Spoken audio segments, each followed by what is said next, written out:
Vous avez pas remarqué un petit upgrade là? La caméra, le son... C'est meilleur, non? Ouais, je suis plutôt fier de moi. Bonjour à toutes et à tous, j'espère que vous allez tous très bien, je vous remercie d'être là. Je suis désolé, je sais que je suis pas quelqu'un de très régulier. J'essaierai d'y travailler, je vous promets rien par contre, on sait jamais. Vous avez peut-être remarqué qu'il y a un petit upgrade niveau audio et visuel. Voilà, j'espère que ça vous fait plaisir. Moi ça me fait plaisir en tout cas, ça me fait plaisir de faire des vidéos, de partager ça avec vous. Autant j'aimerais qu'elles soient de la meilleure qualité possible. Assez parlé, voici 5 fun facts sur...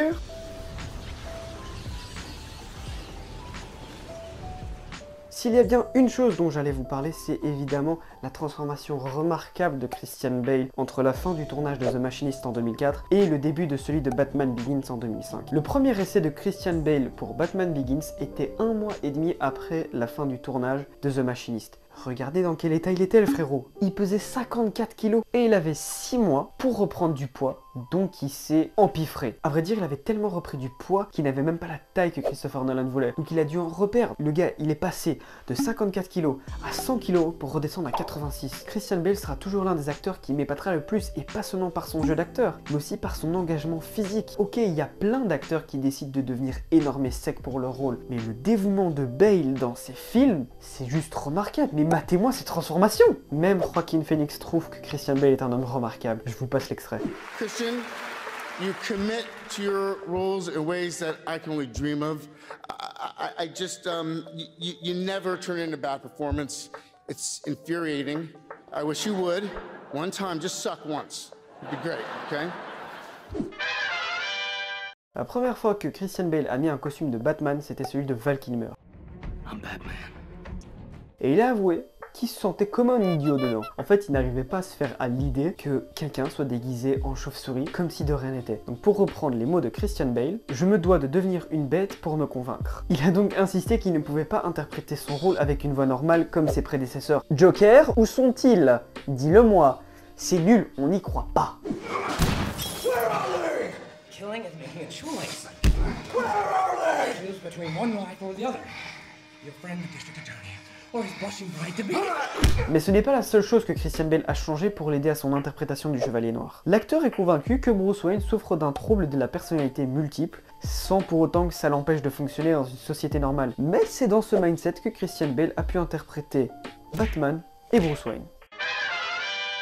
Le grand Christopher Nolan a délibérément fait appel à quelqu'un qui en savait plus sur Batman pour l'aider à écrire le scénario. En fait, il avait l'idée de base et il savait très bien ce qu'il voulait faire du film. Et il voulait parler du coup de l'origine du Batman et des 7 années pendant lesquelles Bruce Wayne a fait le tour du monde, mais il avouait que ce n'était pas un expert. C'est Warner Bros qui a suggéré à Christopher Nolan de faire appel à telle personne, et cette personne s'est avérée être David S, et j'ai pas envie de dire son nom de famille pour pas l'écorcher, donc on va l'appeler David. Et ce David est un ancien scénariste de chez DC Comics qui avait écrit les films Blade de 98, de 2002 et de 2004. Et c'est David qui a suggéré que ce soit Ra's al Ghul et l'épouvantail les antagonistes du film. Le frérot, il était tellement chaud qu'il a écrit le premier jet, le premier brouillon du scénario en 7 semaines, en moins de 2 mois. Petite parenthèse, dites-vous que c'est grâce au film Blade de 98 qui a rapporté 131,2 millions de dollars au box-office qu'on a tous nos films de super-héros aujourd'hui.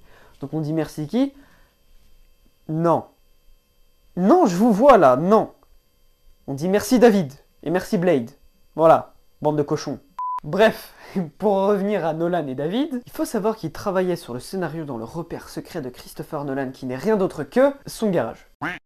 Quand ils avaient besoin de faire une pause dans le processus d'écriture, de temps en temps ils se rendaient sur le plateau de la Batcave, de la série télévisée Batman des années 60. J'imagine de quoi faire le plein d'inspiration, mais en parlant de la Batcave. Contrairement aux précédents films Batman dans lesquels la Batcave était réalisée en combinant des décors réels avec des peintures mates réalisées à la main ou par ordinateur, aucun effet visuel n'a été utilisé pour montrer cette Batcave. Que du contraire, c'est un décor à échelle réelle, 76 mètres de long, 37 mètres de large et 12 mètres de haut. La Batcave a été construite comme un décor colossal en Angleterre, dans les studios Shepperton. Dans la mesure du possible, Christopher Nolan a préféré utiliser des décors grandeur nature ou des miniatures très détaillées. En fait, sa crainte, c'est que la technologie avance tellement qu'il pensait que son film allait mal vieillir. Regardez un film d'il y a 20 ans avec des effets spéciaux et un film dans 20 ans, ce sera pas la même chose. Certains films vont mal vieillir malheureusement. Et alors que la Batcave dans Batman Begins est un mélange entre décors grandeur nature et miniatures très détaillées, bah la Batmobile l'est aussi.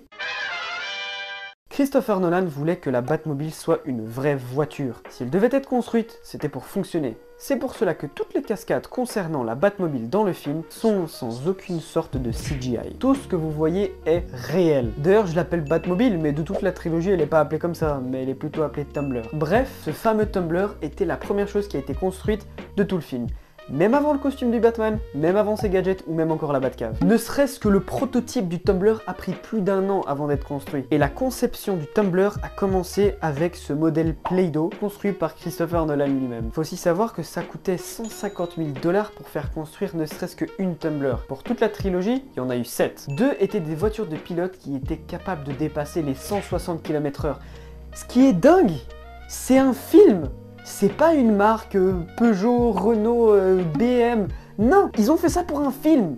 Et ça dépassait les 160 km/h. C'est insane. Il y avait aussi 2 fausses tumblers. L'une qui permettait de filmer l'intérieur de la Batmobile et une deuxième qui était un modèle réduit 1/5 pour travailler sur les décors miniatures. Ensuite, les 3 autres qui restaient avaient des fonctions plus précises. Par exemple, servaient à montrer les volets arrière à commande hydraulique, à montrer le booster de propane, ou la dernière avait un intérieur et un toit fonctionnel. Franchement, imaginez conduire cette voiture, ça va être le feu, non? Même Christian Bale a dit qu'être le Batman n'était pas le métier le plus cool, mais que c'était celui du cascadeur qui conduisait la voiture. Eh ben franchement, il a raison. Et dire que Christian Bale voulait garder la voiture, il s'était dit, bah attends, je suis Batman, donc peut-être que je peux garder la voiture. Christopher Nolan lui a bien fait comprendre que c'était non et qu'il pouvait toujours rêver. Et voici un mini fun fact pour conclure cette vidéo. Je savais pas trop où le caser, mais vu que c'était en rapport à la Batmobile, je me suis dit que j'allais le garder pour la fin. Du coup, lors du tournage de Batman Begins à Chicago, un conducteur ivre, qui n'avait même pas le permis, a vu la Batmobile depuis sa voiture et a paniqué. Il savait pas quoi faire et pensait que c'était les aliens qui débarquaient. Arrête la drogue! Coup de génie, il s'est dit, je vais foncer dedans. Que Dieu protège notre protecteur. Il nous a tous sauvés de l'invasion alien. Et voilà, la vidéo touche à sa fin, j'espère qu'elle vous aura plu, et si c'est le cas, n'hésitez pas à me le dire en commentaire, le petit like, le petit abonnement, la cloche, tout le tralala qui fait plaisir. N'hésitez pas à aller voir mes anciennes vidéos si celle-ci vous a plu. Sur ce, je vous dis, portez-vous bien, à la prochaine, ciao!